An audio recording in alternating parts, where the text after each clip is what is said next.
...50 yıldan beri bakır işlemeciliği yapıyorum. Sanatımız aslında çok güzel bir meslek.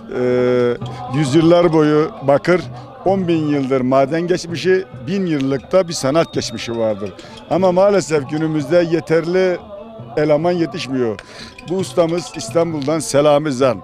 Bakırdan adamı yapabilecek bir kapasitesi var ama bu da ürününün son temsilcisi sanki. Kendisi de bu işle meşgul ama o da sistemkar, eleman yok. Gaziantep bu işin merkezi, bakırcılığın merkezi Gaziantep. Urfa'da da var, Kahramanmaraş'ta da var ama işleme olarak Gaziantep'te var. Gaziantep bu işin merkezi olmasına rağmen orada da bile yeterli sayı yok. Dediğim gibi ben 50 yıldan beri bu işi yapıyorum. Benim ilk başladığımda benim dükkanımda vardı 40 tane işçim vardı benim 40 tane. Şimdi bir Türkiye'de 40 tane bakırcı ustası yok maalesef. Bu çok hüzün verici bir şey mesleğimiz adına, geleceğimiz adına. Çünkü milletler sanatıyla yaşarlar, sanatkarlarıyla yaşarlar. Yüzyıllar boyu sanatçının yaptığı sanat eserleri kalır. Kişi ölür, sanat eseri kalır. Ama maalesef günümüzde sanatçı yetişmiyor. Bunun nedeni ne derseniz ekonomik şartların ağır olması maalesef. Çünkü sanatçının sanatta kazandığı para kendisinin hayatını idame etmesine yetmiyor. Benim bildiğim, benim yetiştirdiğim en az 30 tane eleman asgari ücretle fabrikalarda çalışıyor. Bu beni çok derinden yaralıyor ama yapacak bir şey yok maalesef. Bunu devletimiz belki el atabilir.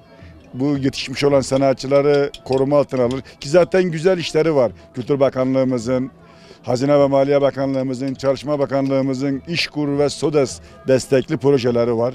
Yeni sanatçı yetişsin diye. Fakat bu çözüm olmaz. Biz yeni sanatçı yetiştirmektense eski yetişmiş elemanlarımızı, ustalarımızı, sanatçılarımızı kurtarmalıyız. Öncelikle sanatın ve sanatçının tek şansı budur. Pazarlama sorunu kesinlikle yaşıyoruz. Şimdi şu şekilde yaşıyoruz.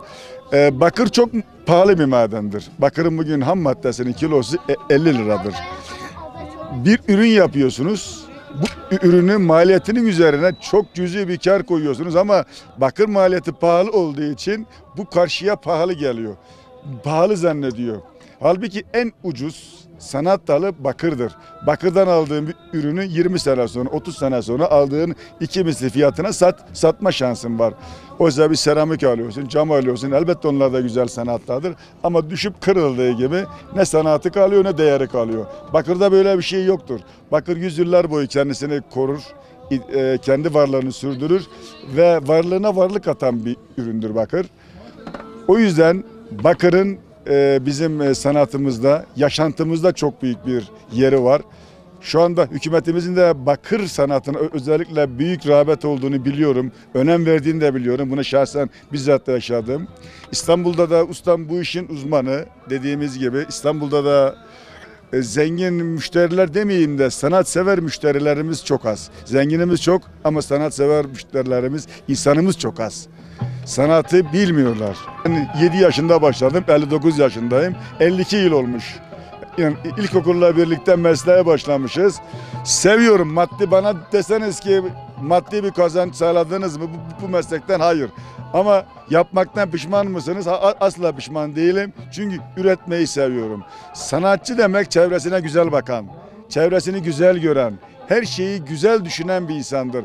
Yoksa para kazanmakla sanatçı olunmuyor. Sanatçı bir insan çevresine güzel bakar, güzel düşünür, güzel insan yetiştirilir. Ama maalesef bakıyorsun ya sanatçısın ama ne kazanmışsın? Sanat sana ne vermiş diyor. Sanatı maddiyetle eşdeğer tutarsan sanatçı olamazsınız. Bakın tarihler boyu Picasso'lara, İbn Sina'lara bakın, bizim İbrahim Çarlı resim sanatçılarımıza bakın. Bu insanların çoğu ekmeğe muhtaç yaşamışlardır. Ama şu gün isimleri abideleşmiştir. Yaptıkları eserler ve güç yetmektedir. Zamanında da ama aç kalmışlardır. Bizler de bugün onu yaşıyoruz. Ama bundan ben asla şahsen gocunmuyorum. Bundan da mutluluk duyuyorum. Yine dünyaya gelsem yine bu işi yaparım. Çünkü üretmek, geçmiş nesillere, gelecek nesillere aktarmak beni çok mutlu ediyor. Ve bundan da çok büyük bir mutluluk duyuyorum. Bakın burada bir tane zırh ve miğferimiz var. Bu el işi. Bu Selam Ustamızın eseridir.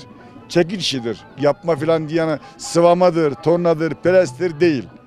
Komple el işi. Şu zincirler tamamen el işi. Tek tek elle örülüp tek tek elle bağlanmaktadır. Ama teknolojiye yenik düşmüştür mesleğimiz. Şu zamak döküm dediğimiz bir ürün, şunu yapan 100 yıllık bir sanat geçmişi olan bir insandan çok daha fazla para kazanmıştır. Parayı ayrı yere koyarsan, sanatı ayrı yere koyarsan ben sanatı tercih ediyorum. Bundan da mutluyum.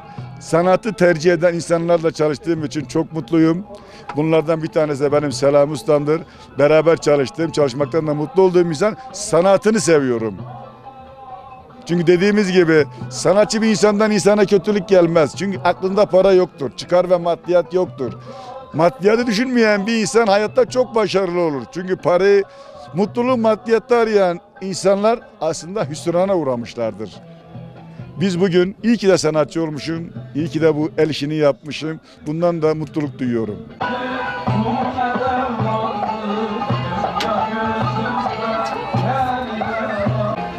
Bunlar çok kalktı. Bunlar çek, bu taraf çek.